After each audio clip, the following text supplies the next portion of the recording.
ちょっといじめちゃったかしらね。分かっているわ。あなたの中にはちゃんとお母さんがいるものね。すぐに信じてもらえるとは思ってないわ。だけど私はいつだってあなたの味方よ。いつでも頼ってね。虚言の断りで何度もチェックしているが、アマンダのフランに対する言葉に嘘はない。 So to say that I've been having, personally, a really good time watching Reincarnated as a Sword is kind of an understatement. I really been enjoying my time with it, and this episode in episode 9 is delivering a really wholesome episode. Not only did it deliver really good sakuga and really good battle scenes, but it was also able to really deliver on like this wholesomeness, right? We got to see a really cool backflash, or a flashback, I should say. That's the right word there. We got to see a really cool flashback of Fran, you know, kind of laying on her mother, and, you know, kind of like laying there and kind of remembering that feel, that touch that she had from her mother's touch. You know, because we have to assume, I'm assuming that Fran is under 15 years old, you know, probably closer to 10, somewhere between 10 and 15. I don't know how old she is, and if they have set her age, I just forgot. I'm sure I've taken notes on it at some point, but, you know, let's call her 12, 13, whatever it is, right? She's a very young child at this point.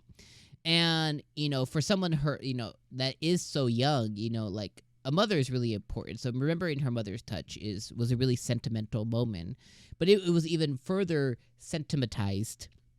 It's not a real word, by the way. I just made that shit up. By Amanda, you know, because Amanda was sharing that moment with her too, you know, kind of having that leg, that thigh moment, you know what I mean, the leg jitsu, and Fran was able to remember kind of that feeling through Amanda, and she was also like, oh, Amanda really smells nice. And Shisho also, you know, was able to fact check Amanda with his kind of like truth-telling ability, and see if she's being genuine or not. And at this point, she really is being genuine. Like, she really does have this, like, I don't want to call it obsession or fascination, but she has this strong affection magnitude towards Fran, which just basically means that, like, she has, like, an instant affection for her. Like, she feels something in her heart for Fran. And that's pretty sweet, and that's pretty, you know, that's pretty cool, considering that she's such a powerful person, and now Fran has a really powerful ally kind of in her repertoire, in her belt, and furthermore, you know, she also has, you know, Shisho. So now at this point, kind of in her wheelhouse, she has the guild leader, who is, you know, not all the way friend, but, you know, she has the guild leader. She has the dwarf, which is the what do they call him? Blacksmith. She has a dwarf blacksmith, who she's probably the closest to at this point. And then now she has, you know, Amanda, right? You know, obviously number one is Shisho. So she has like these three people here. So I hope that at some point she does get to the point to where she opens up to Amanda. Hopefully Amanda continues to earn her trust to where maybe Shisho can interact with Amanda as well. The one thing that I didn't get out of this episode that I was hoping to get was last episode, Shisho gained an ability to call upon, what did they call him? Kindred spirits, or like, you know, kindred kin. I guess like a kin summon, kin summon, something like that. To where he basically would summon like if I were to do it, I would get a bunch of me's, you know, a bunch of people that I would summon, like kin. Or like twice from My Hero, you know what I mean? Like I was summoning a lot of duplicate people. So I'm still very interested on when they're going to utilize that skill, because I want to see, is he going to summon like what he used to be? Is he going to summon a bunch of swords? Like, what's considered kin for somebody of his being?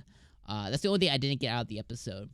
The rest of the episode, we got to meet the group that they were going to go on a quest with. The quest was to go through a 6th floor dungeon and gather crystals and clear monsters. We learned that the dungeons are independent, that the dungeon, if they don't have a dungeon master, will use their core to create resources and monsters. I think that's really cool. There was one guy who kept challenging Fran the whole episode. Long story short, she ended up showing him up very easily, which then led to the Amanda fight because Fran piqued her interest. The Amanda fight was really, really dope. You know, she utilized her whip. She utilized her, being able to imbue her whip with mana. So hopefully, you know, Fran can learn from those tricks as well.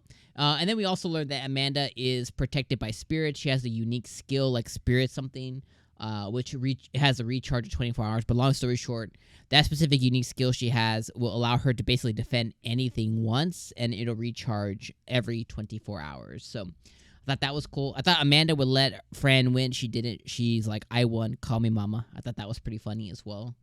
And then the rest of the episode was, just really, really solid. Really good episode. Really enjoyed the fights, the 2 fights that we got. Really enjoyed Amanda constantly grabbing that dude by the face. Really enjoyed that quite a bit.